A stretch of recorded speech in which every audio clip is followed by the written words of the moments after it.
The darkness that lurks in the human mind has always fascinated us. We tell ourselves we understand evil, that we can spot monsters from a mile away. But what happens when evil wears the face of charm, intelligence, and calculated precision? What happens when the most dangerous predators are the ones who blend seamlessly into society, hiding in plain sight?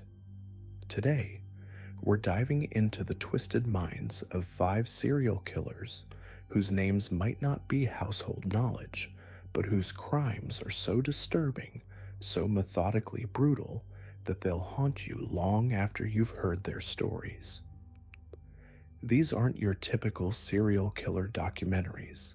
These are the cases that law enforcement tried to bury, the monsters who operated for years without detection, and the predators whose methods were so sophisticated that they redefined what evil looks like.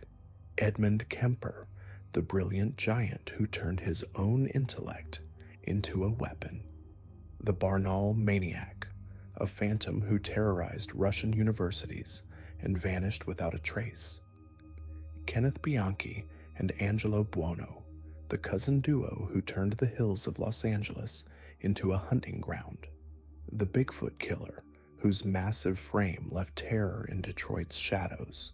And Randy Kraft, the Scorecard Killer, who treated murder like a twisted game with rules only he understood. What makes these cases so chilling isn't just the body count or the brutality. It's the cold calculation behind every move, the years of successful deception, and the terrifying realization that monsters like these could be living next door to any of us right now.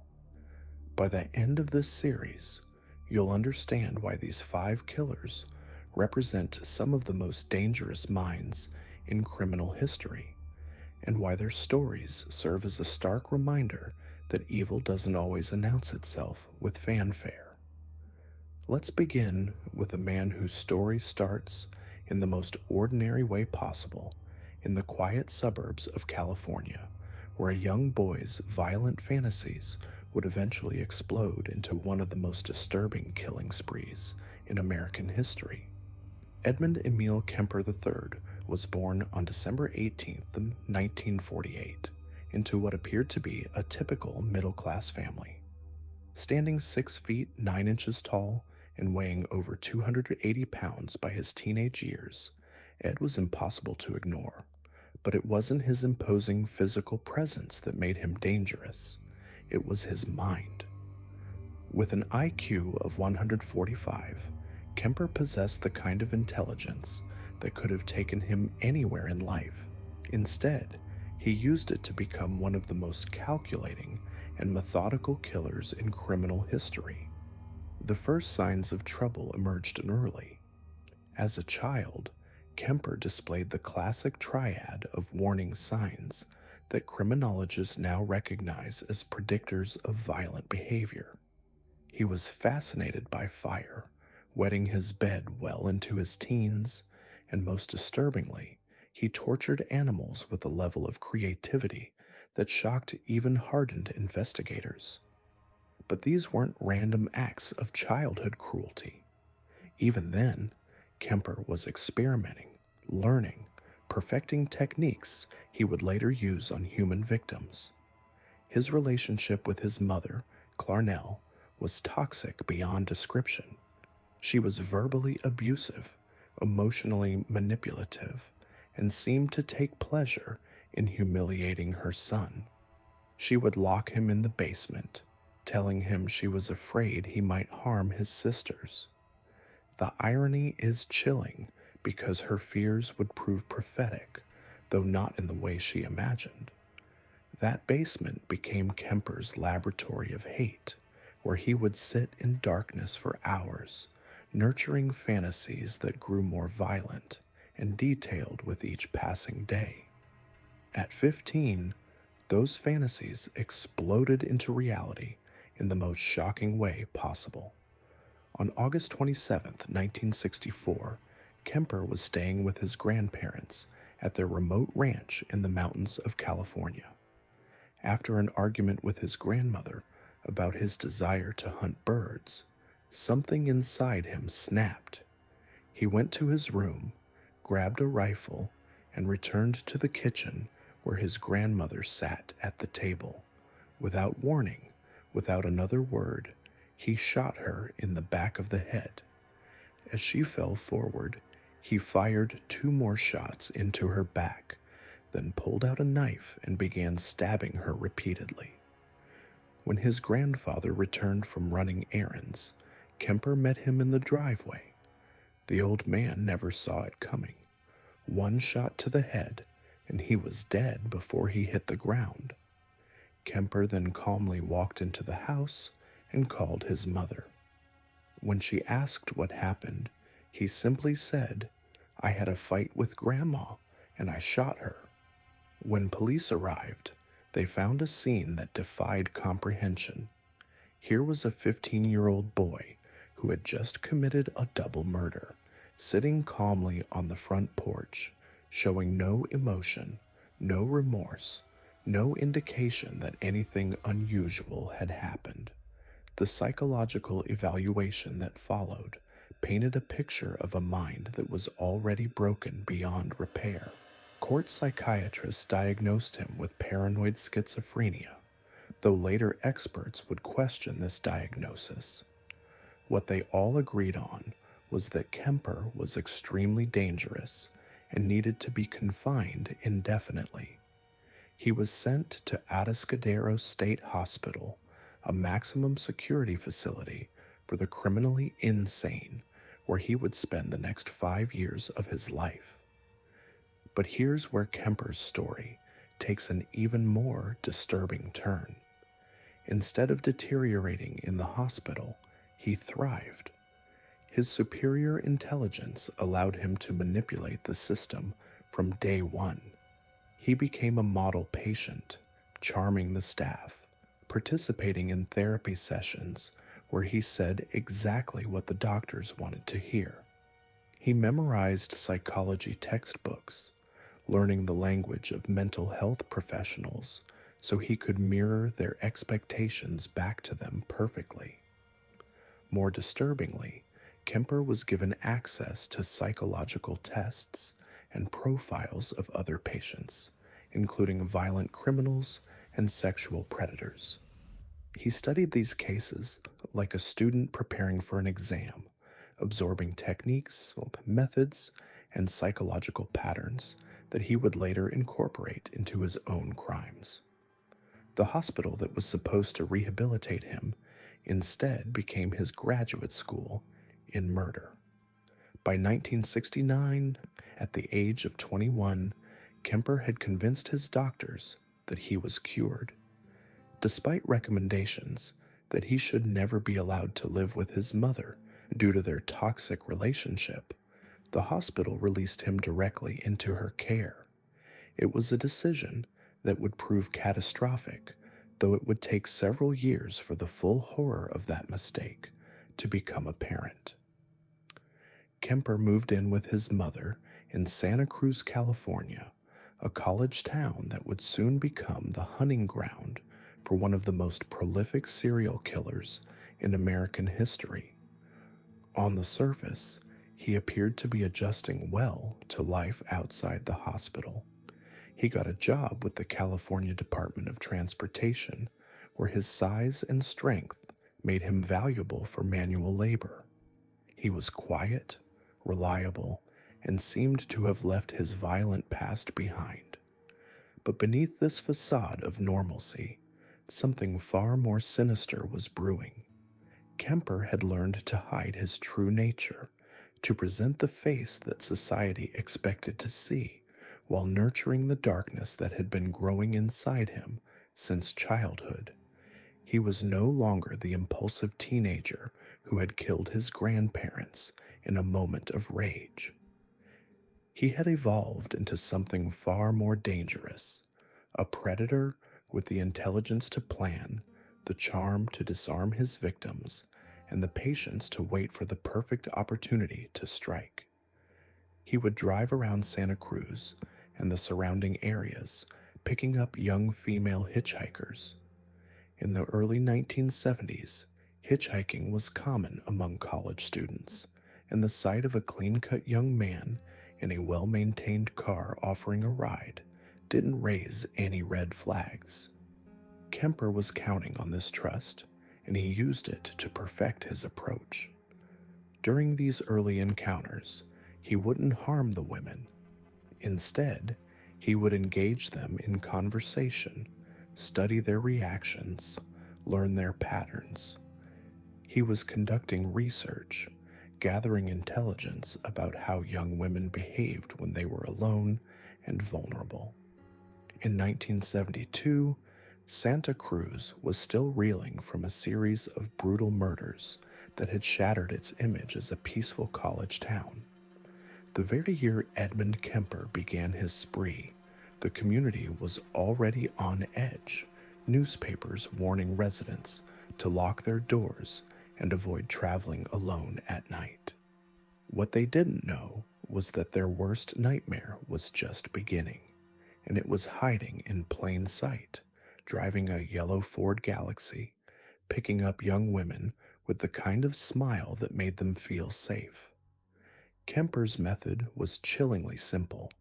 He would cruise the highways around UC Santa Cruz, looking for hitchhikers.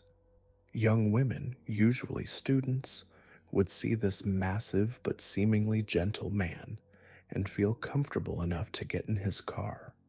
He had perfected his approach, his tone of voice, even his posture to appear non-threatening. But the moment those car doors closed, they had entered a nightmare they would never escape. His first victims were two 18-year-old roommates, Mary Ann Pesci and Anita Luchessa. They were hitchhiking to Stanford University on May 7th, 1972, when Kemper pulled over and offered them a ride. Instead of taking them to their destination, he drove them to a remote wooded area. What happened next was so horrific that even seasoned detectives struggled to process the crime scene. Kemper didn't just kill these young women. He systematically tortured them, taking photographs to document his work, treating their deaths like some twisted science experiment. But here's what made Kemper truly terrifying. He didn't just murder and disappear. He brought pieces of his victims back to his mother's house where he was living. He would sit in the family kitchen, calmly eating dinner with his mother, while human remains were stored in his bedroom closet just down the hall. The psychological compartmentalization required for this level of deception is almost impossible to comprehend. The killings continued throughout 1972 and into 1973. Aiko Koo, a 15-year-old girl, was murdered in September. Cindy Shaw, an 18-year-old student, disappeared in January 1973. Rosalind Thorpe and Alice Liu, both students, were killed in February. What's particularly chilling is how Kemper used his intelligence to stay ahead of law enforcement.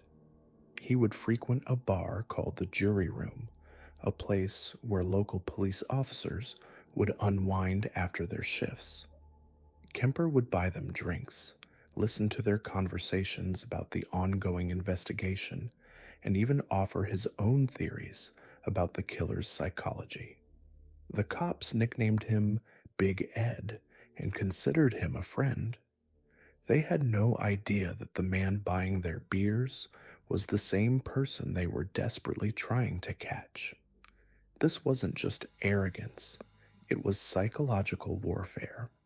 Kemper was studying the investigators just as intensely as they were trying to study him. He knew their methods, their theories, their frustrations. When they talked about the killer's possible motivations, Kemper would nod along, sometimes even agreeing with their assessments, while privately laughing at how wrong they were. The psychological profile that emerged during this period painted a picture of someone who killed for sexual gratification, someone disorganized and impulsive. They couldn't have been more wrong. Kemper was methodical, patient, and frighteningly self-aware. He understood exactly what he was doing and why. Years later, he would tell FBI profilers that he killed because he enjoyed the complete control it gave him over another human being. The moment of death, he said, was when he felt most alive. But perhaps the most disturbing aspect of Kemper's story isn't what he did, but how he was able to do it for so long without being caught. He had created the perfect camouflage. His size made him seem harmless rather than threatening. His intelligence allowed him to blend into normal society. His charm made people want to be around him. And his intimate knowledge of police procedures, gained through those nights at the jury room, helped him stay one step ahead of the investigation. The final act of this nightmare began on Good Friday, 1973. Kemper had been planning something special, something that would finally satisfy the rage that had been building inside him since childhood. That night, he waited for his mother to fall asleep, then crept into her bedroom with a hammer. What followed was the culmination of years of hatred, resentment, and psychological torment. But even after killing the woman who had dominated his thoughts for so long, Kemper wasn't finished. He called his mother's friend, Sally Hallett, and invited her over for dinner. When she arrived, she too was murdered. Then, in a moment that would define how the world saw Edmund Kemper, he did something that shocked even experienced investigators. He drove to a payphone in Colorado and called the Santa Cruz Police Department. He calmly identified himself and confessed to all the murders. When the officer on duty didn't believe him, Kemper patiently provided details that only the killer could know. The confession call lasted over an hour. Kemper didn't just admit to the crimes, he provided a detailed psychological analysis of his own motivations. He explained how he had planned each murder, how he had avoided detection, and why he had finally decided to turn himself in.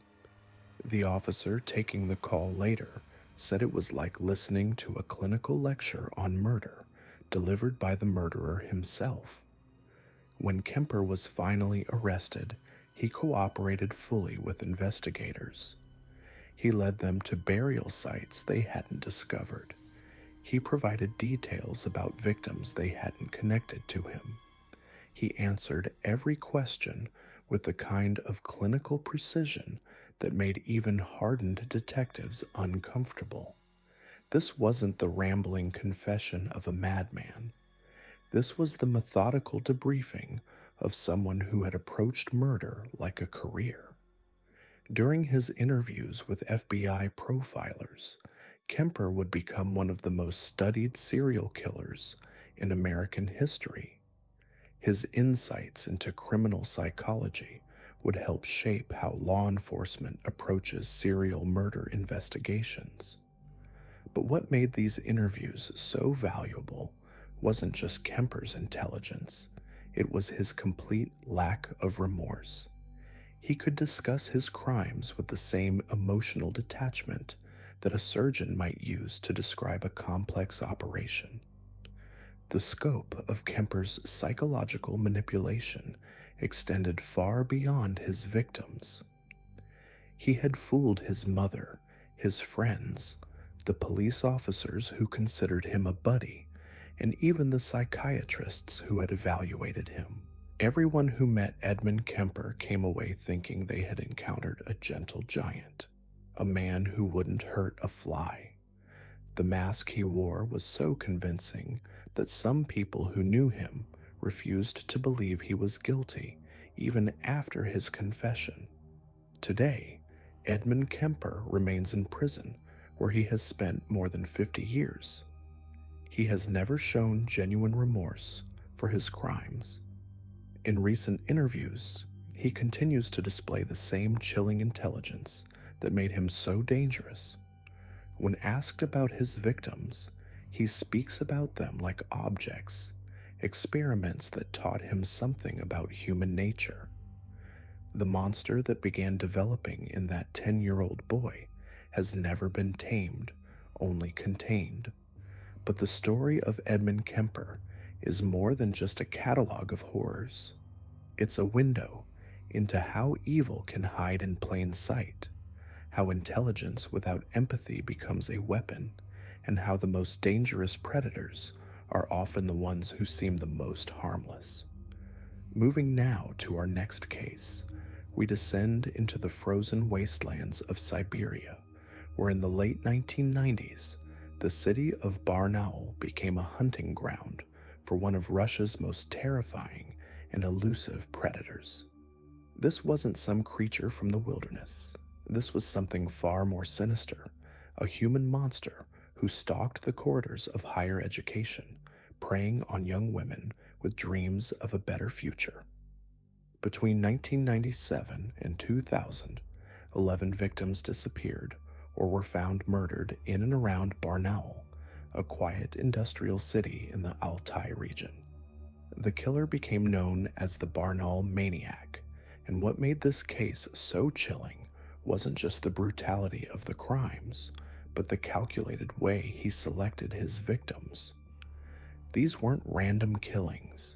They were methodical, purposeful, and designed to exploit the most vulnerable moment in these young women's lives. The first confirmed victim was Yana Shalamova, 19 years old, an applicant to the Altai State Pedagogical University. On June 7, 1998, she simply vanished. Yana had come to Barnaul like thousands of other hopeful students, carrying her transcripts, her dreams, and the weight of her family's expectations. She was supposed to take her entrance exams, secure her place at university, and begin building the life she'd always imagined. Instead, a week after she disappeared, fishermen found her body floating in the Ob River. She had been strangled. Just 10 days after Yana went missing, another university applicant named Galina Darina disappeared under eerily similar circumstances. Galina was also young, also hopeful, also alone in a strange city, trying to navigate the complex world of university admissions. Her body was discovered a month later, buried in a forest belt near the village of Burnovo. Unlike Yana, Galina hadn't just been strangled. Her body was covered with wounds, deep cuts that appeared to have been made with a sharp object. The killer was evolving, becoming more brutal, more confident. What emerged from the investigation was a pattern that would send chills through every family in Russia. The Barnaul maniac wasn't targeting random women. He was specifically hunting university applicants, young women who were alone, far from home, and desperately trying to secure their educational future. These girls were particularly vulnerable because they were isolated, unfamiliar with the city, and often carrying significant amounts of cash to pay for their applications and living expenses. The killer understood this vulnerability perfectly. According to witness statements and police reports, he had developed an almost foolproof method of approach. He would position himself near university buildings during examination periods, watching, waiting, studying the patterns of the applicants. He appeared to be middle-aged, well-dressed, and spoke with the confidence of someone in authority. To these young women, far from home and nervous about their futures, he must have seemed like a godsend. His approach was devastatingly simple. He would introduce himself as a dean from one of the university faculties, usually claiming to be from the Faculty of Economics. He offered help with admissions, promised to expedite their applications, or claimed he could guarantee their acceptance for a small fee. For desperate students who had traveled hundreds of miles and spent their family's life savings on this opportunity, his offer was irresistible. Why wouldn't they trust a well-dressed university official who seemed genuinely interested in helping them succeed? Between June and August 2000, the killing spree reached its horrifying peak. 5 university applicants disappeared in rapid succession, all from the same area around the university buildings. Yulia Tektieva, Liliana Wozniuk, Olga Shmakova, Angela Burdakova, and Ksenia Kyrgyzova, all young women with their entire lives ahead of them, all last seen in the vicinity of the university. The disappearances were so frequent and so similar that panic began to spread through the student community. Parents started calling the police, demanding answers. University officials were forced to increase security around campus buildings. Young women began traveling in groups, afraid to be alone even in broad daylight. The city of Barnaul, once seen as a place of opportunity and education, had become synonymous with fear and death. The investigation that followed was massive in scope. Police interviewed 35,000 people, an almost incomprehensible number for a city the size of Barnaul.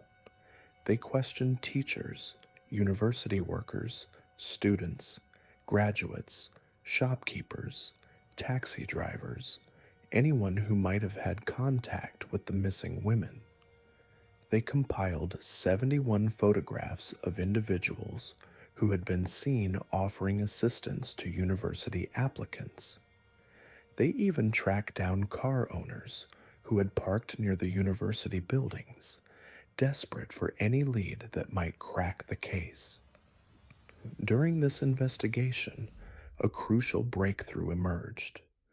A female student contacted the Barnaul Internal Affairs Directorate with information that would change everything. She reported recognizing a man she had seen repeatedly during examination periods, someone who had approached her at a clothing market in the city.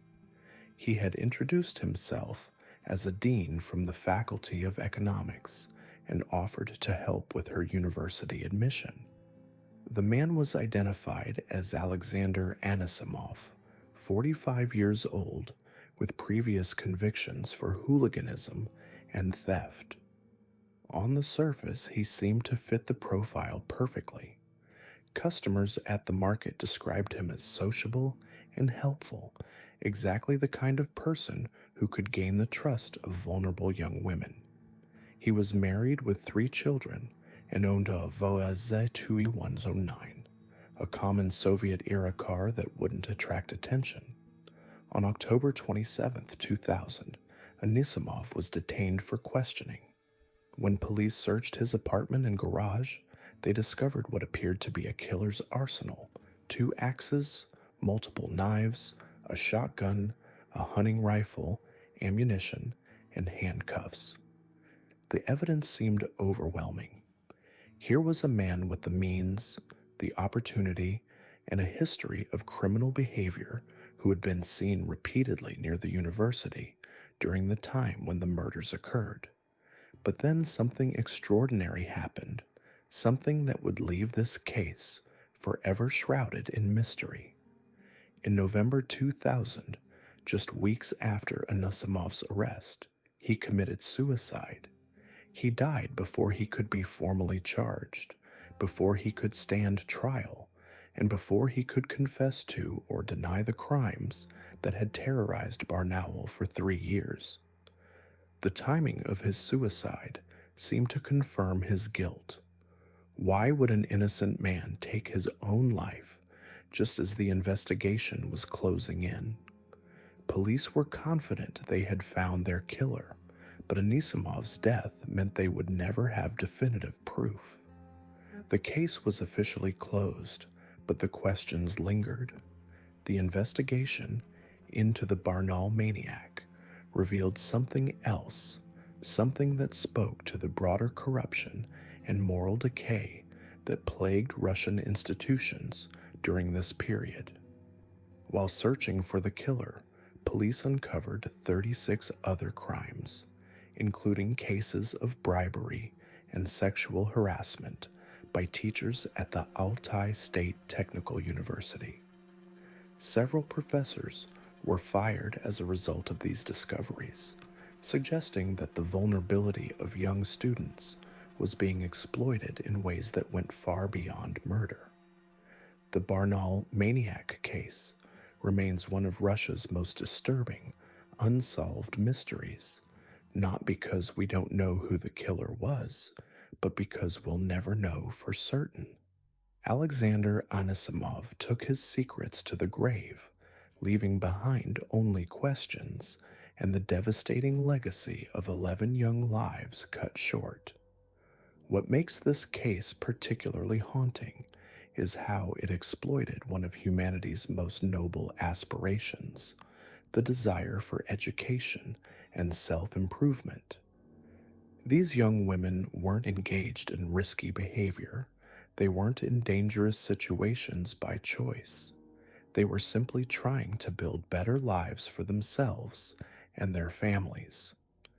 They trusted the wrong person at the wrong moment, and that trust cost them everything. The victims of the Barnaul maniac weren't just statistics. They were daughters, sisters, friends, each with their own dreams and potential. Yana Shalamova wanted to be a teacher. Galina Derina had plans to study economics. The 5 women who disappeared in the summer of 2000 each had their own hopes, their own futures that were stolen from them by a predator who understood exactly how to exploit their vulnerability.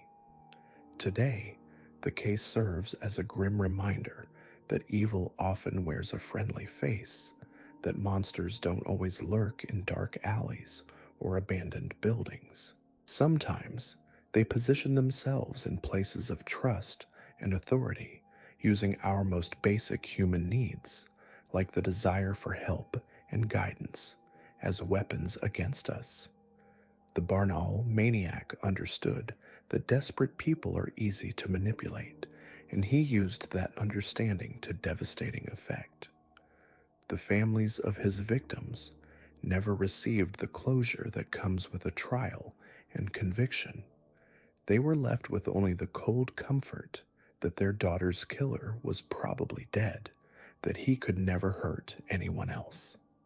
Now we come to Kenneth Bianchi and Angelo Buono, better known as the Hillside Stranglers, 2 cousins who terrorized Los Angeles in the late 1970s, turning the city's hills into a dumping ground for their victims. What made them so dangerous wasn't just their brutality, it was their partnership. 2 twisted minds feeding off each other, escalating each other's worst impulses until murder became their shared obsession. Kenneth Bianchi was born in 1951 to a 17-year-old prostitute who gave him up for adoption just 2 weeks after birth.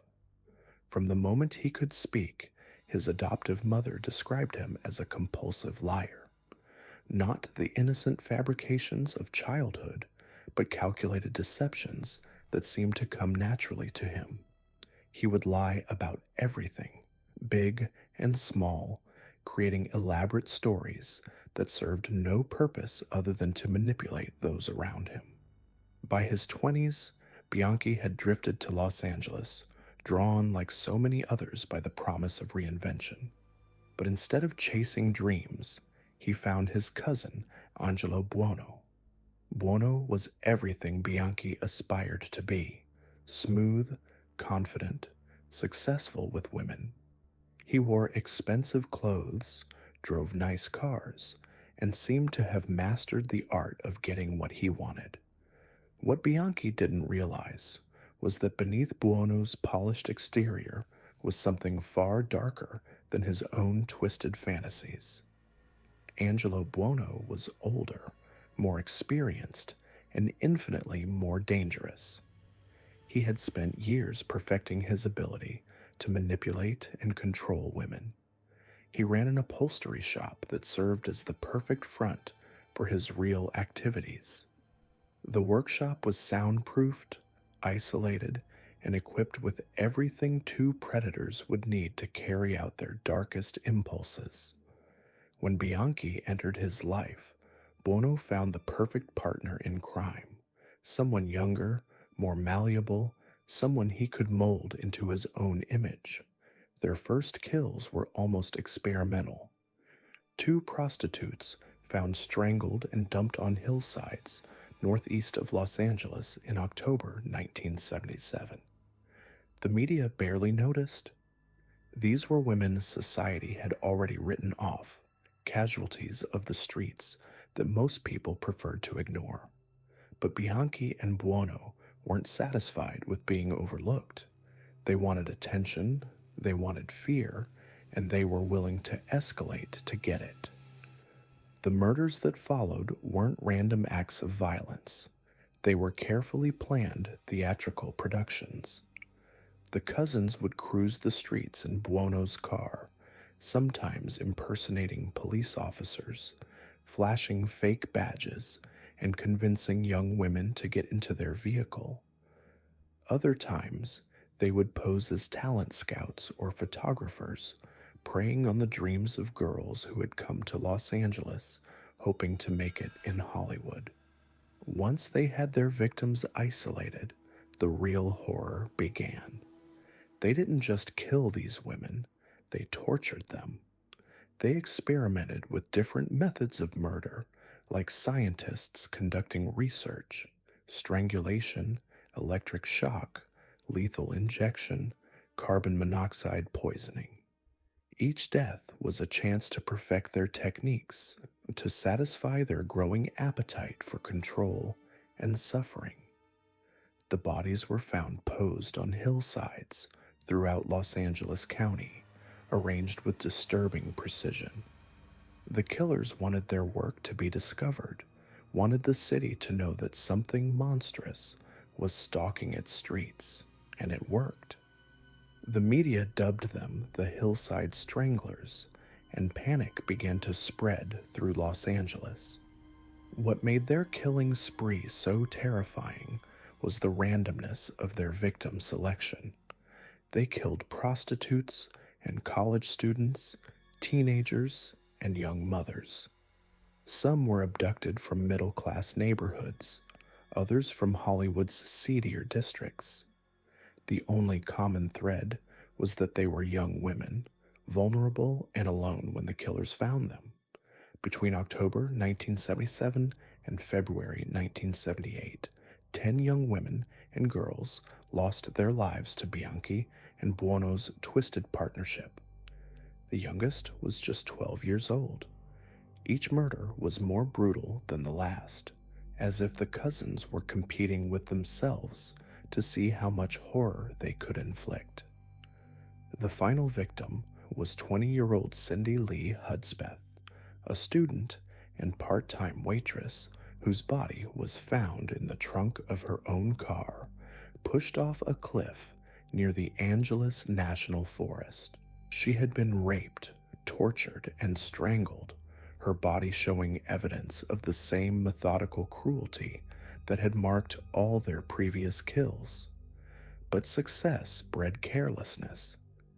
Kenneth Bianchi, perhaps growing bored with the partnership or seeking to prove himself independently, moved to Washington State and attempted to continue killing on his own.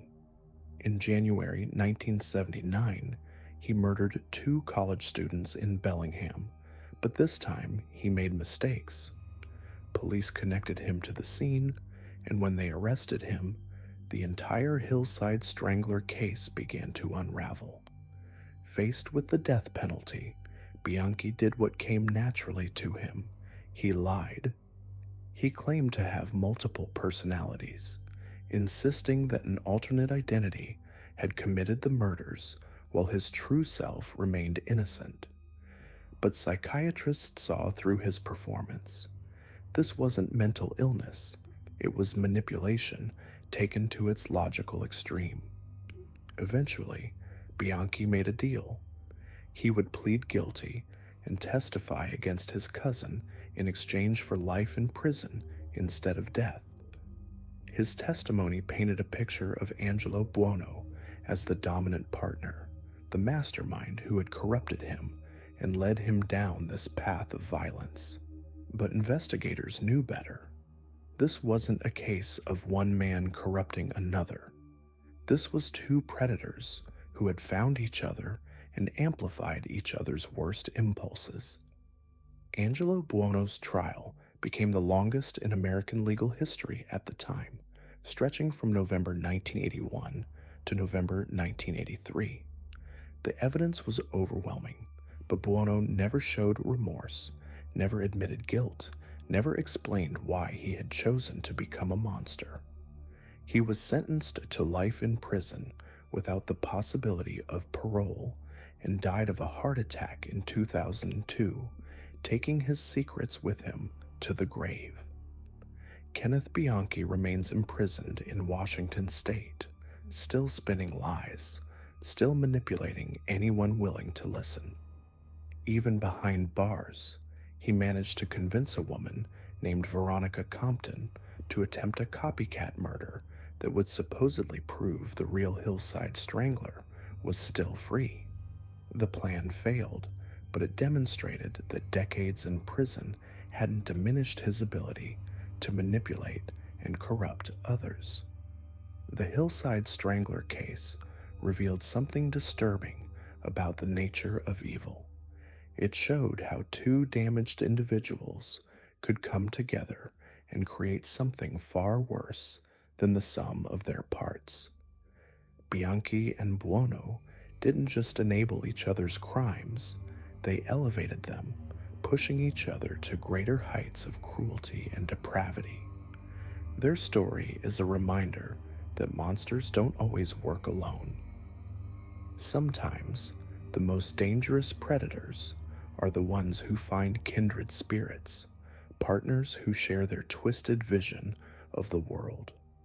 We've covered the calculated cruelty of some of history's most disturbing killers, but now we turn to a case that brings this darkness uncomfortably close to home. In the 1970s, while America was consumed with disco and the Vietnam War, someone was prowling the highways of California with a methodical precision that would make him one of the most prolific serial killers in the nation's history. He didn't hide in abandoned buildings or lurk in dark alleys. He was your neighbor, your coworker, the guy who seemed perfectly normal at the office Christmas party. And that's exactly what made him so terrifyingly effective.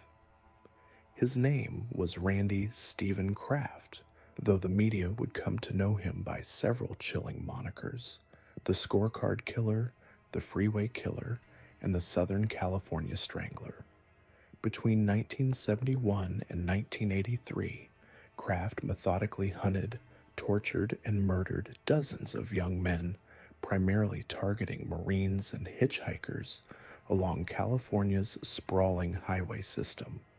What set him apart wasn't just the scope of his crimes, but the meticulous way he documented them, keeping a coded list that read like a twisted inventory of human destruction. Randy Kraft was born in 1945 in Long Beach, California, into what appeared to be the picture of American suburban normalcy. His family moved to Orange County when he was 3 years old, settling into the ultra-conservative landscape of Southern California in the 1950s. On the surface, everything about Randy's upbringing screamed conventional success. He was intelligent, earning an IQ score of 129, and seemed to fit seamlessly into his community's rigid social expectations. In high school, Kraft was the kind of student teachers remembered fondly. He graduated in 1963 with solid grades and a clear trajectory toward higher education. He enrolled at Claremont Men's College, an elite liberal arts institution where he initially embraced the conservative values of his upbringing with almost militant enthusiasm. He joined the Reserve Officer Training Corps and became a vocal supporter of the Vietnam War, participating in pro-war demonstrations at a time when campus activism was increasingly turning against American involvement in Southeast Asia. But beneath this facade of all-American conformity, something far more complex was brewing. In 1965, while still in college, Kraft took a job as a bartender at a gay bar. This wasn't just a casual employment decision, it marked the beginning of a profound psychological shift that would reshape his entire worldview. The ultra-conservative political beliefs he had once championed began to crumble as he confronted his own sexuality and the hypocrisy he perceived in the society around him. The transformation wasn't gradual. It was as if Kraft's entire belief system had been built on sand, and once the foundation began to crack, everything collapsed at once. The young man who had once marched in support of traditional values became increasingly radical in the opposite direction. His political views swung dramatically to the left, and he began to see the world through a lens of cynicism and barely contained rage. But Randy Kraft's true genius lay in his ability to compartmentalize. Even as his inner world grew darker and more twisted, he maintained the outward appearance of normalcy with frightening skill. He was articulate, well-dressed, and socially adept. He held down steady employment and maintained what appeared to be stable relationships. To anyone who knew him casually, he was just another successful young professional navigating life in 1970s California. The killing began on September 20th, 1971, though it would be years before investigators connected the dots. Kraft's first known victim was Edward Daniel Moore, a 20-year-old Marine. Moore had been out drinking in Huntington Beach when he encountered Kraft. What happened next followed a pattern that would become horrifyingly familiar over the next 12 years. Kraft's method was as calculated as it was cruel.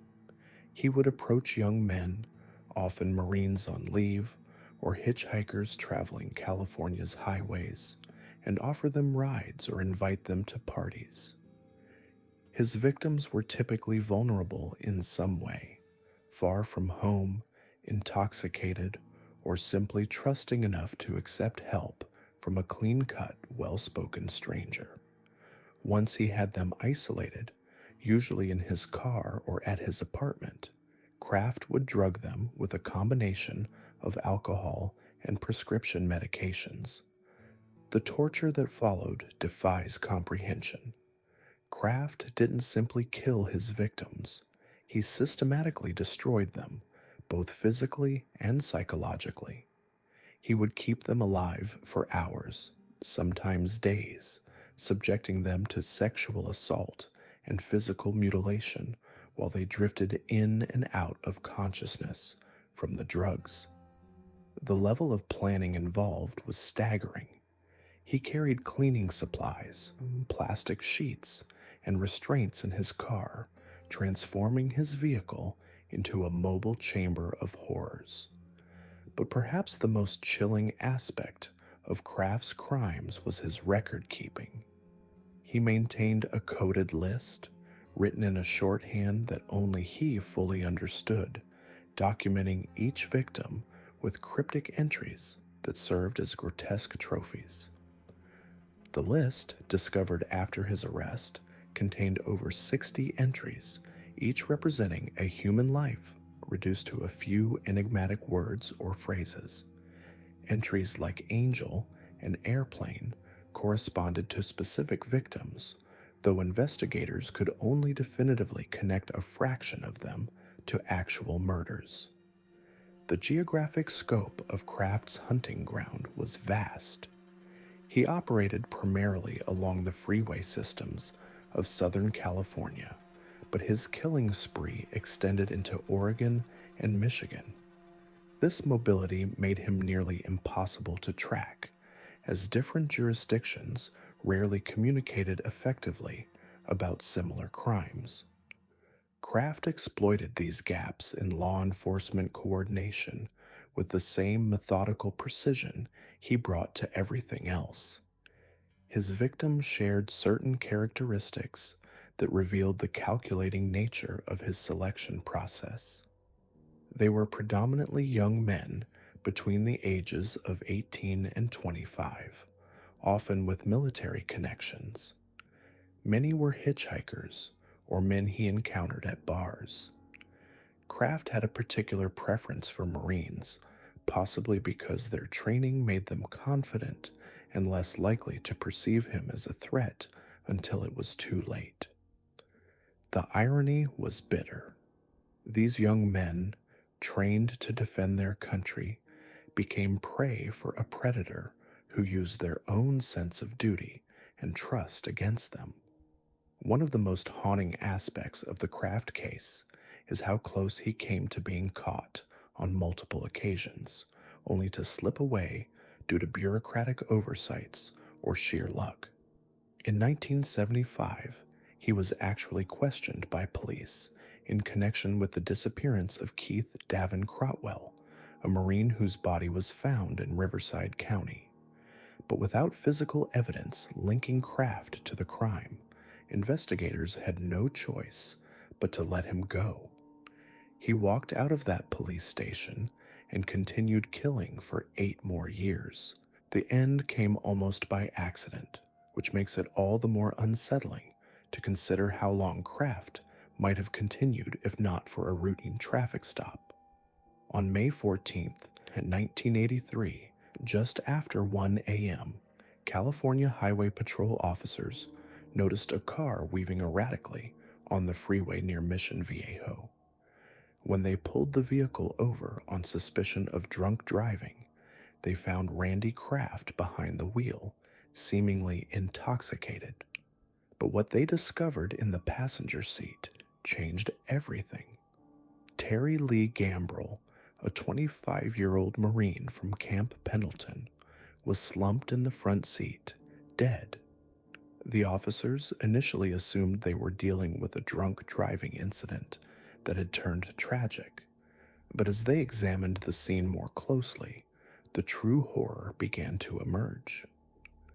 Gambrell showed signs of torture and sexual assault.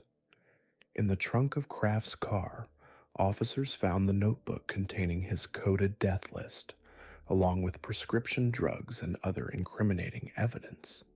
Even in custody, Kraft maintained the same calm demeanor that had served him so well during his killing spree. He was polite to investigators, almost helpful, but revealed nothing of substance about his crimes. The man who had terrorized Southern California for over a decade seemed genuinely puzzled by all the attention, as if he couldn't understand why people were so upset about what he considered a private hobby. The trial that followed became one of the most expensive and lengthy in Orange County history. Prosecutors faced the daunting task of connecting Kraft to crimes spanning multiple states and more than a decade. The coded list became crucial evidence, with investigators working tirelessly to match entries to known victims. They could definitively prove 16 murders, though everyone involved knew the true number was much higher. In May 1989, a jury found Randy Kraft guilty on 16 counts of murder. The evidence was overwhelming, not just from the crime scenes, but from Kraft's own meticulous documentation of his atrocities. When Judge Donald A. But the true scope of Kraft's crimes may never be fully known. Investigators believe He was responsible for at least 67 murders, making him potentially one of the most prolific serial killers in American history. The coded list contained entries that could never be matched to known victims, suggesting that dozens of families may never know what happened to their missing loved ones. Some entries referred to locations where bodies were never found, others to victims whose disappearances were never even reported to police. Today, Randy Kraft sits on death row at San Quentin State Prison, now 78 years old and having spent more than 4 decades behind bars. He has never expressed remorse for his crimes, never provided closure to the families of his victims, never explained the coding system that might unlock the mysteries still buried in his death list. He remains what he always was, a cold, calculating predator who reduced human beings to entries in a ledger. The Kraft case revealed uncomfortable truths about how predators can operate in plain sight, using charm and normalcy as camouflage for unthinkable evil. He worked as a computer programmer, lived with a long-term partner, and maintained friendships that lasted years. His colleagues described him as reliable and pleasant. His neighbors saw him as quiet and unremarkable. The disconnect between his public persona and his private reality was so complete that even after his arrest, people who knew him struggled to reconcile the Randy Kraft they thought they knew with the monster revealed in court. Recently, advances in DNA technology and investigative genealogy have allowed cold case investigators to identify additional victims from Kraft's spree. In 2023, Michael Ray Schlicht, whose remains were found near a California trail in 1974, was finally identified as one of Kraft's early victims. Schlicht had traveled from Iowa, probably hitchhiking, when he encountered the killer who would add him to that methodical, coded list of human destruction. The stories we've explored today, from Edmund Kemper's calculated manipulation to the Barnaul maniac's exploitation of trust, from the Hillside Stranglers' partnership in evil to the still unknown Bigfoot killer's reign of terror, and finally to Randy Kraft's methodical documentation of murder, reveal a disturbing truth about the nature of evil itself. These weren't monsters from horror movies or creatures of mythology. They were human beings who made deliberate choices to inflict suffering on others, often while maintaining facades of normalcy that allowed them to operate undetected for years. Each case demonstrates how evil adapts and evolves, finding new ways to exploit human vulnerabilities and institutional weaknesses. They remind us that the greatest threats often come not from the obvious dangers we can see and prepare for, but from the predators who hide behind smiles, uniforms, and everyday respectability. The most terrifying monsters are those who look exactly like everyone else, because they force us to confront an uncomfortable reality. Evil doesn't announce itself with fanfare or warning signs. What's truly chilling about these cases isn't just the brutality, but how they reveal the systematic nature of evil. These weren't random acts of violence. They were methodical campaigns of terror, each killer developing their own twisted signature, their own horrible rhythm. Randy Kraft, known as the Scorecard Killer, turned murder into an accounting exercise. Between 1971 and 1983, he terrorized Southern California with a precision that would make corporate executives envious. His weapon of choice wasn't just violence, it was documentation. That cryptic list found in his car after his arrest contained over 60 entries, each one believed to represent a life he'd taken. This wasn't the work of someone who killed in rage or desperation. This was someone who treated human lives like inventory. Kraft's hunting ground was the highways and beaches of California.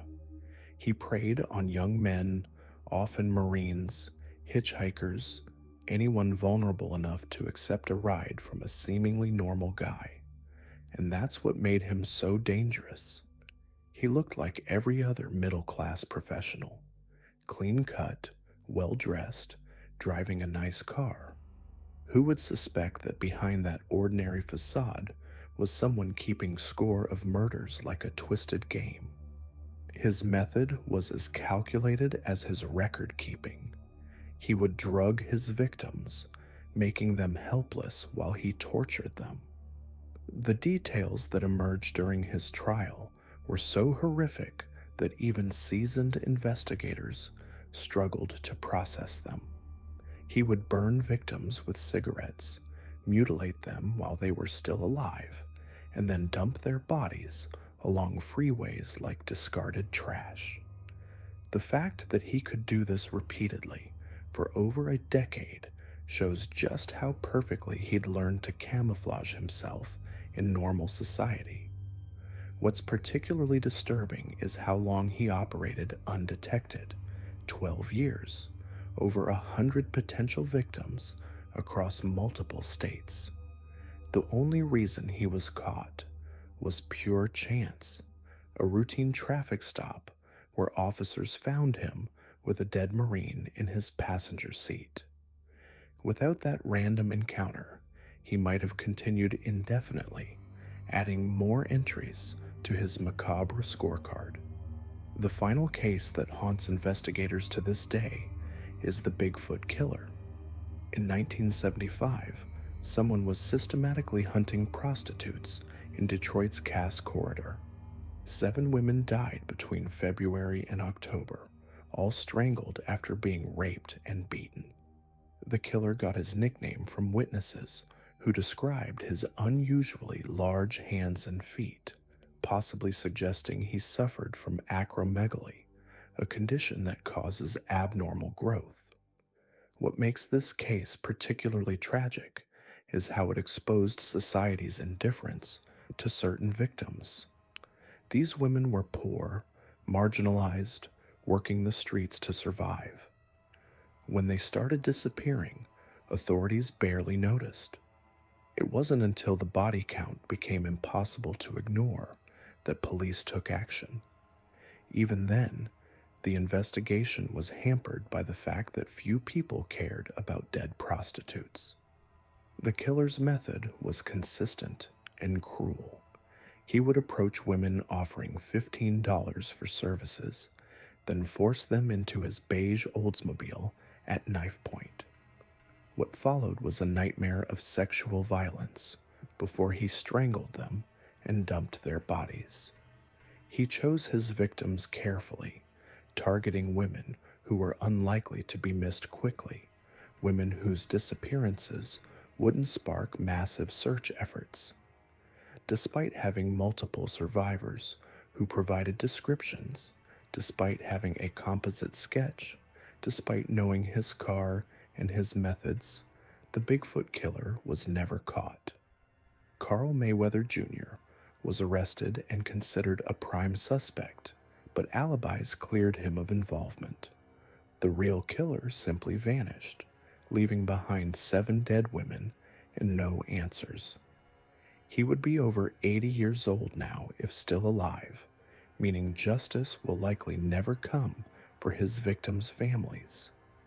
These cases share common threads that reveal uncomfortable truths about how predators operate. They all understood that society has blind spots, people it doesn't protect, victims it doesn't value. Edmund Kemper exploited the trust placed in him by mental health professionals.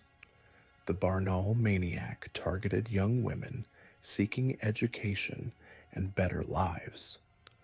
The Hillside Stranglers preyed on both prostitutes and middle-class girls, understanding that some victims would get more attention than others.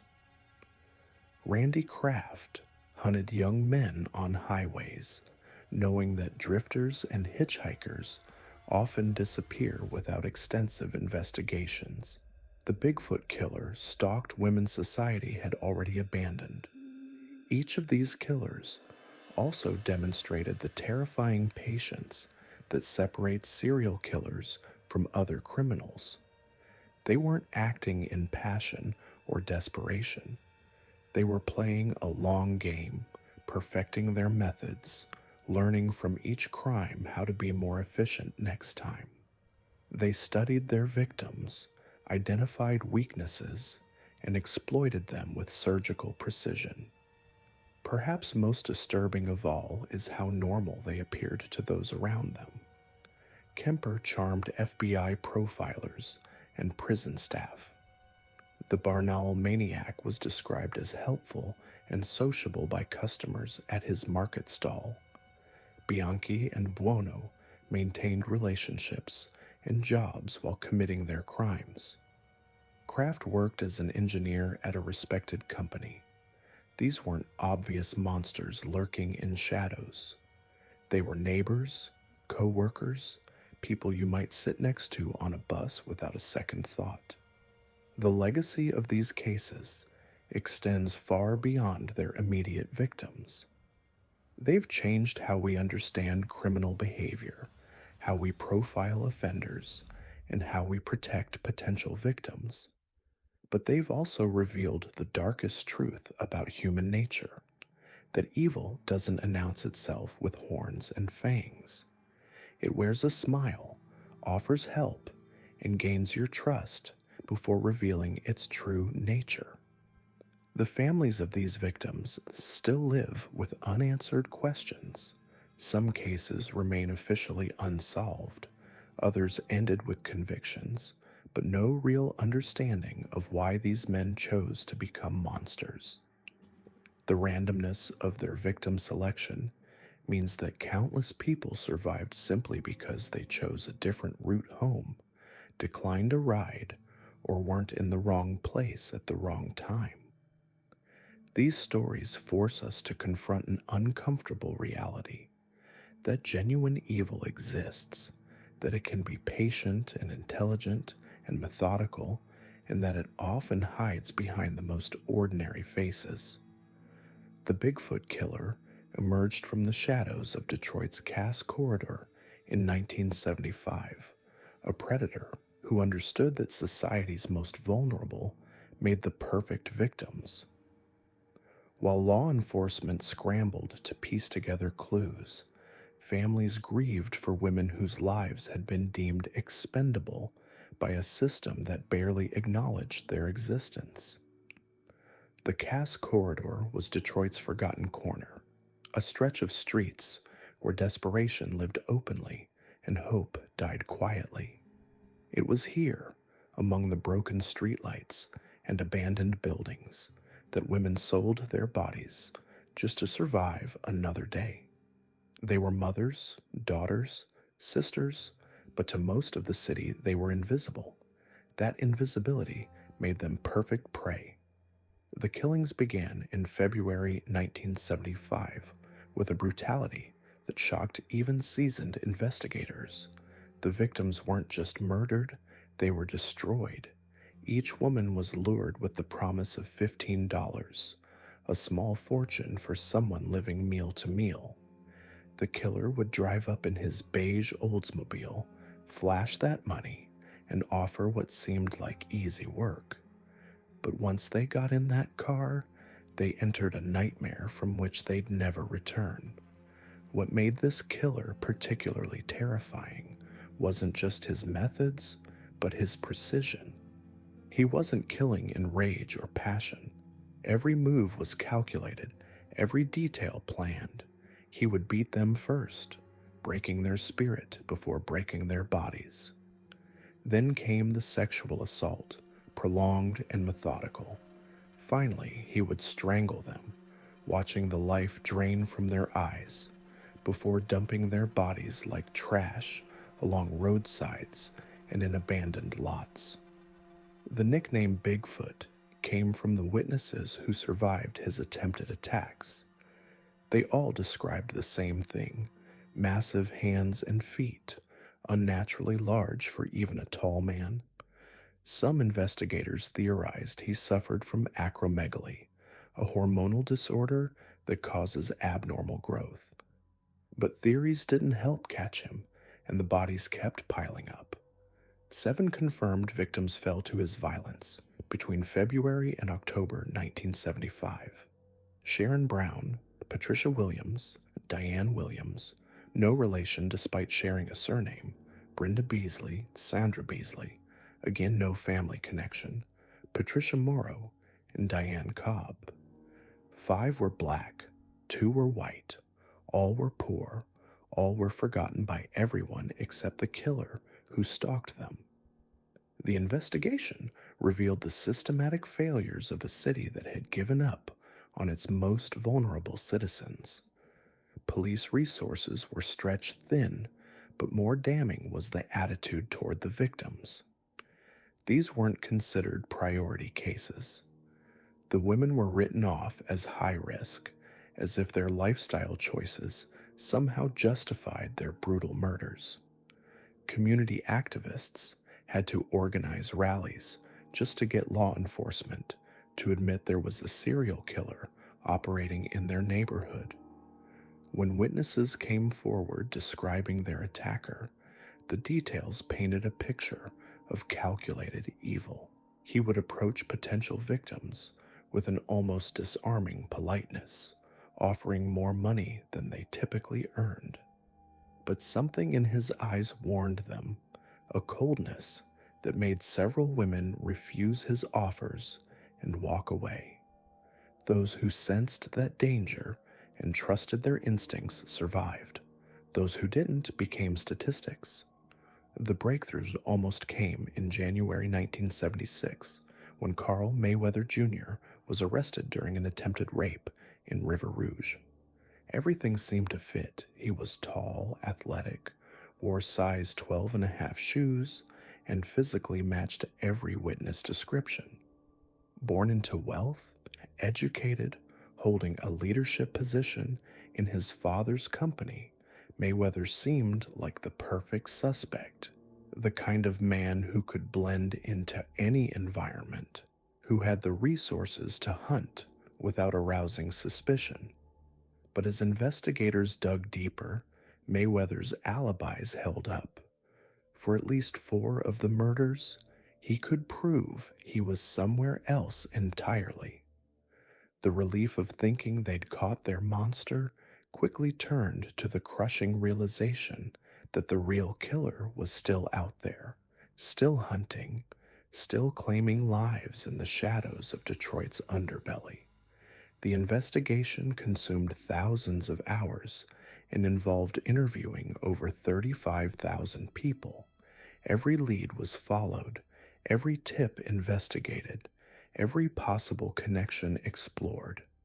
But the Bigfoot killer had vanished as completely as he'd first appeared. No more bodies matching his signature turned up. No more witnesses came forward with sightings of the beige Oldsmobile. It was as if he'd simply decided to stop, or perhaps moved on to hunting grounds where his crimes wouldn't be connected. What haunts investigators to this day isn't just the unsolved nature of the case, but what it revealed about society's willingness to abandon certain populations. The women who died weren't just victims of a serial killer, they were victims of a system that had already written them off long before they encountered their murderer. Their deaths barely made the news, their names forgotten by everyone except the families who still mourn them. The killer would be in his 80s now if he's still alive, an old man carrying the weight of 7 confirmed murders and potentially many more. He might be living quietly in a nursing home, or perhaps died years ago, taking his secrets to the grave. But somewhere in Detroit, families still wonder What happened to daughters who never came home, sisters who vanished into the night, mothers whose children still wait for answers that may never come?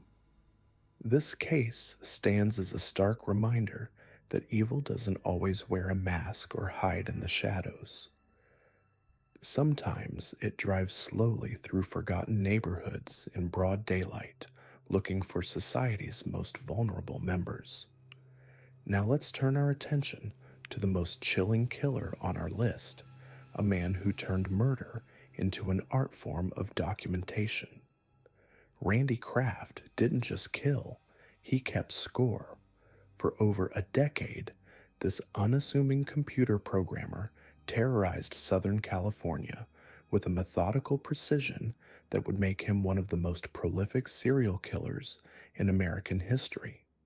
But what made Kraft truly terrifying wasn't just the number of his victims, it was how he documented every single one of them, like entries in a twisted journal. Randy Stephen Kraft was born in 1945 in Long Beach, California, into what appeared to be a perfectly normal middle-class family. He was the kind of kid who blended into the background, smart enough to excel in school, but never drawing too much attention to himself.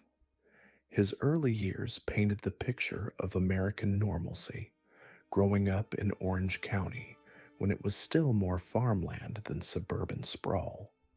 He was described as extremely right-wing in his teenage years, a clean-cut kid who seemed destined for a conventional life. Kraft graduated high school in 1963 with an impressive IQ of 129 and enrolled at Claremont Men's College, where he joined the Reserve Officer Training Corps and even demonstrated in favor of the Vietnam War. Everything about his early adult life screamed conformity and traditional values. But beneath that polished exterior, something was already shifting. In 1965, when he got a job as a bartender at a gay bar, his political beliefs began to change dramatically. This wasn't just a job for Kraft. It was his introduction to a world that would become both his hunting ground and his obsession. By the early 1970s, Kraft had settled into what appeared to be a stable life. He worked as a computer programmer, a job that suited his methodical nature and attention to detail. He was articulate, well-dressed, and had the kind of easy charm that made people trust him. To his neighbors and co-workers, Randy Kraft was just another quiet professional living his life in suburban California. But on weekends, something darker emerged. Kraft had developed a specific type of victim, young men, often Marines, hitchhikers, or anyone who might be traveling alone and vulnerable. He had a particular preference for military personnel, perhaps drawn to their youth and physical fitness, or maybe because they represented the kind of masculine ideal he was simultaneously attracted to and wanted to destroy. His method was as calculated as everything else in his life. He would cruise the highways in his car, looking for the perfect victim. The process was always the same. Kraft would approach his targets with an offer of a ride, drugs, or alcohol, using his clean-cut appearance and friendly demeanor to lower their guard. He wasn't the kind of person who set off alarm bells. He looked like someone's older brother, someone you could trust. Once he had them in his car, he would offer them drinks laced with drugs, waiting for the substances to take effect before revealing his true intentions. What happened next was a nightmare of torture and degradation. Kraft didn't just kill his victims, he systematically tortured them, often for hours. He would sexually assault them, burn them with cigarettes, and subject them to unimaginable cruelty before finally strangling them to death. But even after death, his ritual wasn't complete. He would often sexually disfigure the bodies, removing genitals and other body parts, turning his victims into grotesque displays of his power. The truly chilling aspect of Kraft's crimes was his documentation. He kept what prosecutors would later call a death list, a coded notebook with over 60 entries that corresponded to his victims. Each entry was written in a cryptic shorthand that only he understood, but investigators were eventually able to decode many of them. Names like stable referred to where a body was dumped, angel indicated a victim's appearance, and Marines obviously referred to his preferred targets. This wasn't the random scribbling of a madman. This was the meticulous record keeping of someone who viewed murder as a hobby, something to be cataloged and remembered. Kraft would refer back to his list, reliving his crimes through these coded entries. It was his personal trophy collection, but instead of physical objects, he collected memories and abbreviations that only he could decipher. For over 12 years, from 1971 to 1983, Kraft operated with terrifying efficiency. Bodies would turn up along Southern California freeways, often naked and showing signs of torture and sexual assault. The victims were typically young men who had been hitchhiking or were otherwise vulnerable. The crimes were so brutal and the victims so varied that law enforcement struggled to connect them to a single perpetrator. Kraft's ability to evade capture for so long was partly due to his intelligence and partly due to his appearance.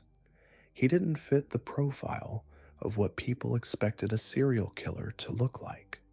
He was well educated, held down a steady job, and maintained the facade of a normal life. He paid his taxes, showed up to work on time, and never caused trouble in his neighborhood. The contrast between his public persona and his private actions was so stark that even those closest to him had no idea what he was capable of. But Randy Kraft's reign of terror came to an abrupt end on May 14, 1983, in the most mundane way possible. A California Highway Patrol officer noticed a car weaving erratically on the freeway near Mission Viejo around 1 in the morning. Suspecting drunk driving, the officer pulled Kraft over for what should have been a routine traffic stop. When the officer approached the car, he discovered something that would haunt him for the rest of his life. In the passenger seat was the body of 25-year-old Marine Terry Gambrell, dead and showing signs of torture.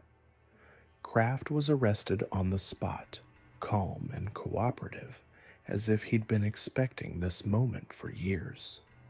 A search of his car revealed the coded notebook that would become crucial evidence in his prosecution, along with various drugs and other items that linked him to multiple murders. The investigation that followed revealed the true scope of Kraft's crimes. Detectives worked tirelessly to decode his death list, matching entries to unsolved murders across multiple states. They discovered that Kraft hadn't confined his activities to California. He had killed in Oregon and Michigan as well, turning his cross-country travels into opportunities for murder. The case that emerged was staggering in its scope.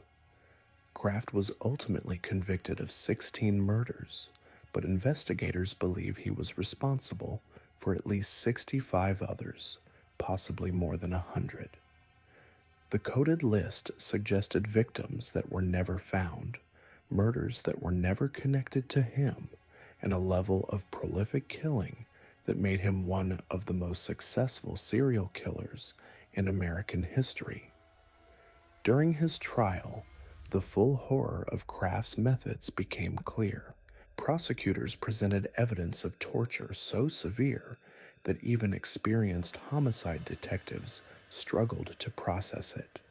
One victim 22-year-old Mark Howard Hall had been burned with a cigarette lighter around his eyes and body before being dumped in Silverado Canyon with his mouth filled with dirt and his genitals removed. The level of cruelty was beyond comprehension. In May 1989, Randy Kraft was found guilty on 16 counts of murder and sentenced to death. The judge, Donald McCartan, made it clear that he considered Kraft among the worst criminals he had ever encountered, saying he couldn't imagine subjecting even a dead person to the torture Kraft inflicted on living victims. The trial had been the longest and most expensive in Orange County history at the time, but it finally brought justice for at least some of Kraft's victims. Today, Randy Kraft sits on death row at San Quentin State Prison, now 78 years old, and still maintaining his innocence despite overwhelming evidence.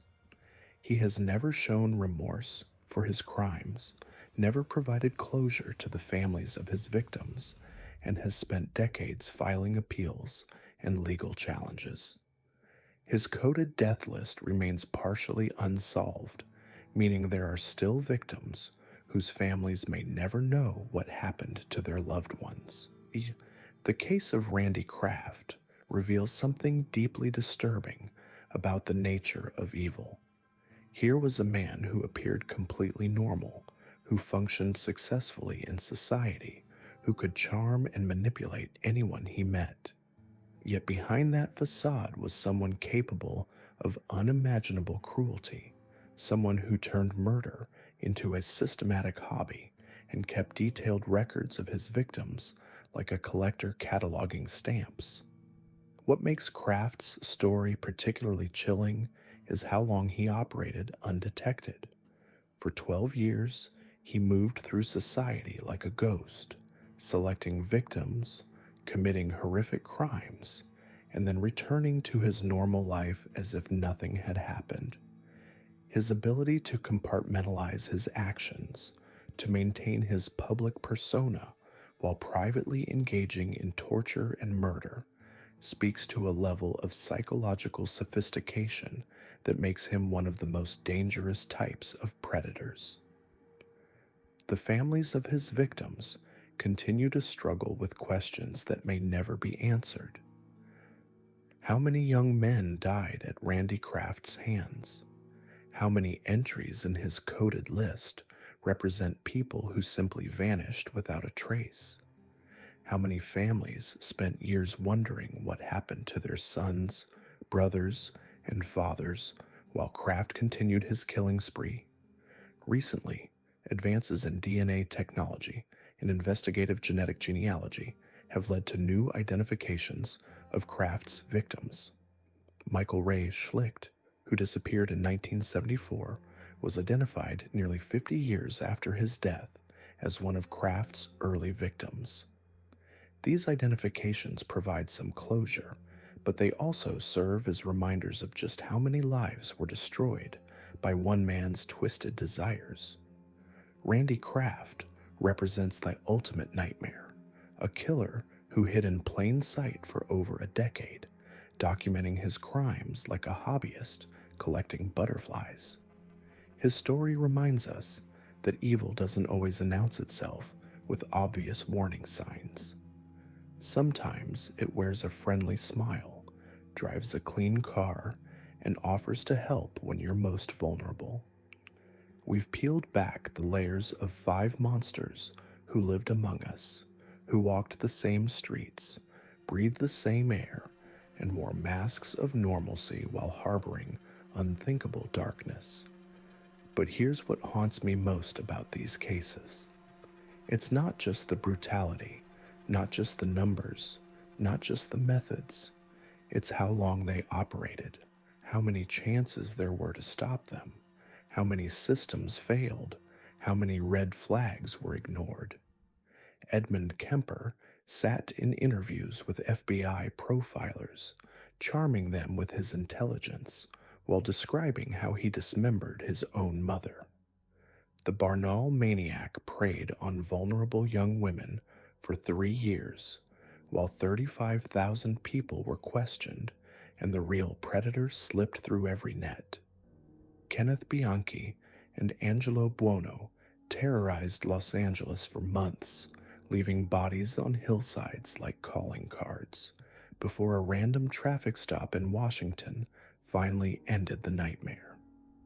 The Bigfoot killer stalked Detroit's most marginalized women for nearly a year, exploiting society's indifference to their lives and deaths. Randy Kraft methodically documented his kills for over a decade, keeping his scorecard of human lives like a twisted game, all while maintaining the facade of a respectable computer programmer. These weren't supernatural monsters. They weren't creatures from horror films. They were human beings who made choices, who decided that other people were disposable, who turned murder into routine, into ritual, into their life's work. And what's most terrifying is how ordinary they appeared. Kemper was the helpful giant who assisted police with their investigations. The Barnaul maniac presented himself as a university dean, offering help to desperate students. Bianchi and Buono were cousins who ran legitimate businesses. The Bigfoot killer was just another customer in Detroit's corridors. Kraft was the quiet neighbor, the reliable employee, the man you'd never suspect. They exploited our most basic human assumptions: that the person offering help actually wants to help, that family members look out for each other, that authority figures can be trusted, that quiet, polite people are harmless. They weaponized our social contracts, our willingness to give people the benefit of the doubt, our reluctance to believe that true evil can hide behind such mundane facades. But perhaps most chilling of all is how they revealed the cracks in our society. The Barnaul maniac targeted young women whose disappearances weren't immediately connected because they were from out of town, applying to universities, essentially invisible to the system. The Bigfoot killer preyed on sex workers, women whose lives were deemed less valuable, whose deaths were investigated with less urgency. Kemper's own psychiatrists recommended he not live with his mother, yet that's exactly what happened. Kraft operated across state lines for over a decade, exploiting jurisdictional gaps and communication failures between law enforcement agencies. These cases force us to confront uncomfortable truths about how we protect the vulnerable, how we investigate crimes, and how we assess risk. They show us that evil doesn't announce itself. It doesn't wear signs or carry a warning label. It adapts. It evolves. It learns from its mistakes and gets better at hiding. The families of their victims live with questions that will never be answered. Why their daughter, their son, their sister, their brother? Could it have been prevented? What if someone had paid more attention, asked more questions, taken those early warning signs more seriously? The randomness of it all, the cruel lottery that determined who lived and who became another entry in a killer's mental scorecard. And then there are the unknown victims, the cases that were never connected, the people who simply vanished without a trace. Kemper hinted at more kills. The Barnaul maniac's true victim count remains a mystery. The Bigfoot killer was never caught, never identified, never brought to justice. Kraft's coded list contained over 60 entries, but he was only convicted for 16 murders. How many more names were never discovered? How many families never got closure? These killers didn't just take lives. They stole futures, destroyed families, shattered communities' sense of safety. They created ripple effects that continue to this day. Every unsolved missing person case in their areas of operation raises the question, was this another victim? Every cold case file contains the possibility of their involvement. But they also revealed something about human resilience. The investigators who never gave up, who worked these cases for years, who carried the weight of unsolved murders and promised families they wouldn't forget.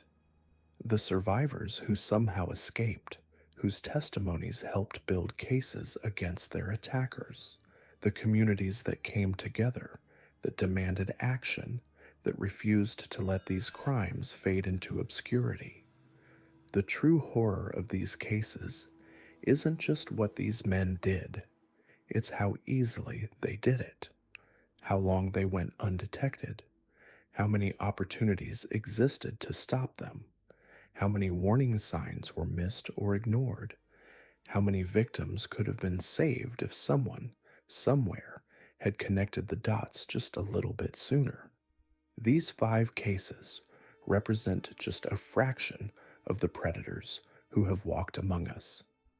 For every killer we've discussed, there are others still operating, still hunting, still wearing their masks of normalcy while planning their next move. The monsters aren't hiding under beds or lurking in dark alleys. They're sitting next to you on the bus, working in the cubicle down the hall, serving your coffee, teaching your children. That's the lesson of Edmund Kemper, the Barnaul maniac, Kenneth Bianchi, and Angelo Buono, the Bigfoot killer, and Randy Kraft. Evil doesn't announce itself. It doesn't look like what we expect. It adapts, it hides, it waits, and sometimes it wins, but only if we let it. Only if we stop paying attention, stop asking questions, stop protecting each other. The darkness exists. It's real. It's patient. But so is the light. So are the people who fight against it, who refuse to let these monsters operate in silence, who remember the victims and never stop seeking justice. That's how we honor those who were taken. That's how we protect those who might be next. As we've seen with these 5 killers, the most chilling truth isn't just what they did, but how they did it. Each one operated with a methodical precision that reveals something deeply unsettling about human nature itself. Edmund Kemper used his towering intellect and psychological insight to manipulate everyone around him, including the very professionals tasked with understanding criminal minds. The Barnaul maniac exploited the hopes and dreams of young women seeking education, turning their trust in authority figures into a weapon. Kenneth Bianchi and Angelo Buono weaponized the illusion of law enforcement, using fake badges and official authority to lure victims into their nightmare. The Bigfoot killer preyed on society's most vulnerable, knowing that sex workers and the impoverished would be dismissed and forgotten. Randy Kraft turned the simple act of offering help to a stranded hitchhiker into a death sentence, maintaining his facade of normalcy for over a decade. What makes these cases so haunting isn't just the brutality, but the patience. These weren't crimes of passion or momentary lapses in judgment. They were sustained campaigns of terror that required planning, adaptation, and an almost supernatural ability to compartmentalize. Kemper could discuss his crimes with FBI profilers in clinical detail while simultaneously charming them with his wit and insight. The Barnaul maniac spent months cultivating his persona as a helpful university dean, building trust within the academic community. Bianchi and Buono refined their methods over months, learning from each encounter to become more efficient predators. The Bigfoot killer developed a specific ritual, a signature that satisfied whatever dark compulsion drove him. Kraft maintained detailed records of his victims, turning murder into a twisted form of accounting. But perhaps the most disturbing aspect of these cases is how they reveal the failures of the systems meant to protect us. Kemper was released from psychiatric care despite clear warnings about his dangerous relationship with his mother.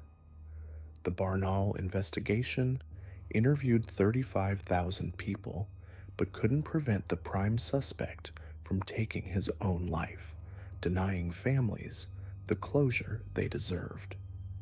The Hillside Strangler case exposed how jurisdictional boundaries could be exploited by killers who understood geography better than law enforcement. The Bigfoot killer operated in plain sight in Detroit's Cass Corridor, targeting women whose disappearances were initially dismissed by authorities. Kraft's killing spree spanned multiple states and decades, with law enforcement agencies failing to connect the dots until a routine traffic stop finally ended his reign of terror. These killers understood something fundamental about society that most of us prefer to ignore. They knew that certain people could disappear without consequence, that certain neighborhoods were forgotten, that certain victims wouldn't be mourned. They exploited the gaps between what we claim to value and what we actually protect.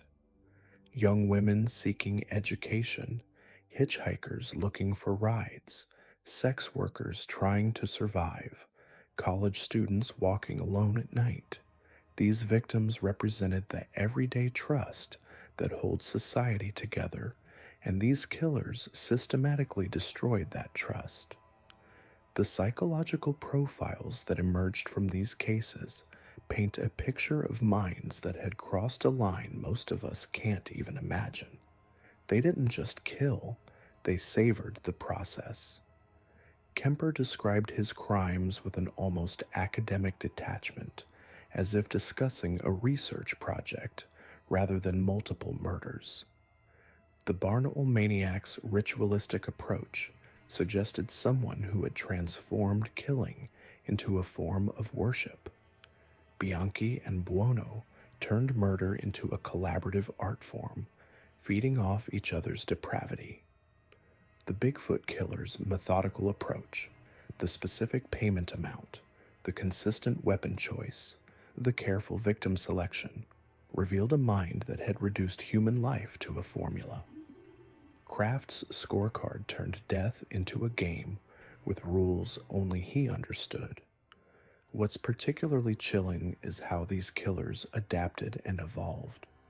When Kemper's initial approach didn't satisfy his psychological needs, he escalated to more personal victims.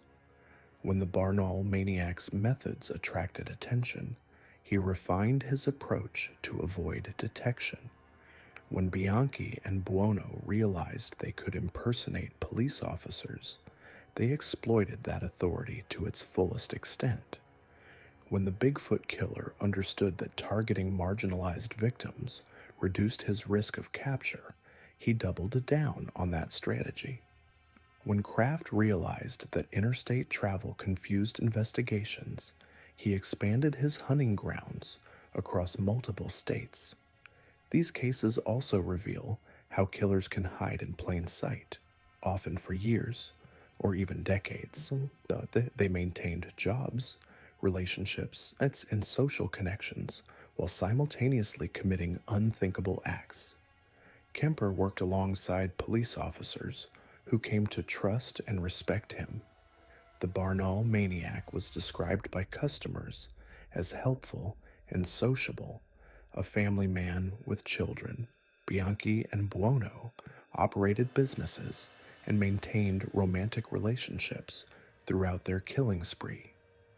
The Bigfoot killer blended into Detroit's urban landscape, just another face in the crowd. Kraft maintained a long-term relationship and held steady employment while methodically murdering dozens of young men. The investigation techniques used in these cases highlight both the evolution of law enforcement and its limitations. The Kemper case relied heavily on psychological profiling, with FBI agents conducting extensive interviews to understand his mindset. The Barnaul investigation employed massive manpower, interviewing thousands of potential suspects and witnesses.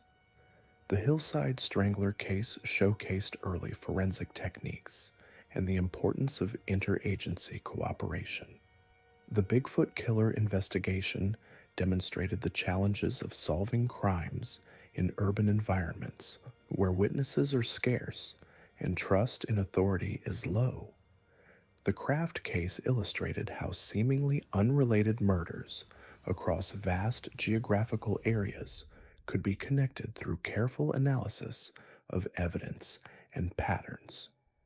Yet despite these investigative efforts, justice remained elusive in many ways. Kemper sits in prison, still considered too dangerous for release after decades of incarceration. The Barnaul maniac's identity died with the prime suspect, leaving families without answers. Bianchi received life sentences but avoided the death penalty through plea bargaining, while Buono died of natural causes before facing execution. The Bigfoot killer was never identified, his crimes fading into Detroit's history of unsolved murders.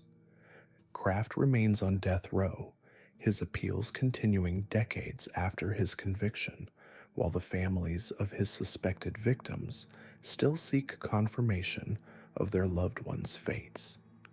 These cases force us to confront uncomfortable truths about the nature of evil and the limits of justice. They remind us that monsters don't always look like monsters, that they often appear charming, helpful, even admirable. They show us that the most dangerous predators are often the most patient ones, willing to wait months or years for the perfect opportunity. They demonstrate that evil doesn't always stem from obvious trauma or mental illness, but can emerge from minds that are frighteningly rational and calculating. The legacy of these killers extends far beyond their immediate victims.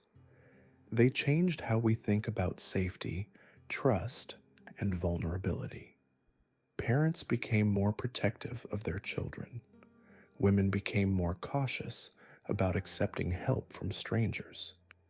Hitchhiking, once a common form of transportation, became associated with deadly risk.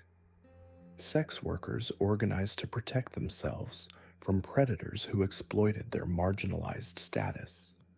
Universities implemented better security measures to protect students from those who would exploit their vulnerability.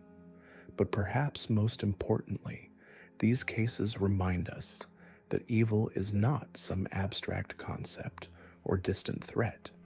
It walks among us, often unrecognized and unchallenged. It exploits our kindness, our trust, our willingness to help others.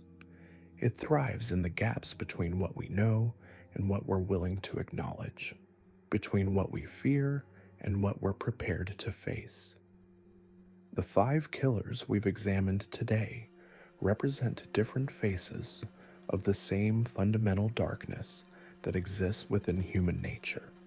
They remind us that civilization is more fragile than we like to admit, that the social contracts that bind us together can be shattered by those who choose to operate outside them. They show us that evil doesn't always announce itself with fanfare or warning signs, but often approaches with a smile, an offer of help, or a promise of safety. As we close this examination of these forgotten monsters, we're left with questions that have no easy answers. How do we protect ourselves from predators who exploit our very humanity? How do we maintain trust in a world where that trust can be weaponized against us? How do we balance caution with compassion, suspicion with openness?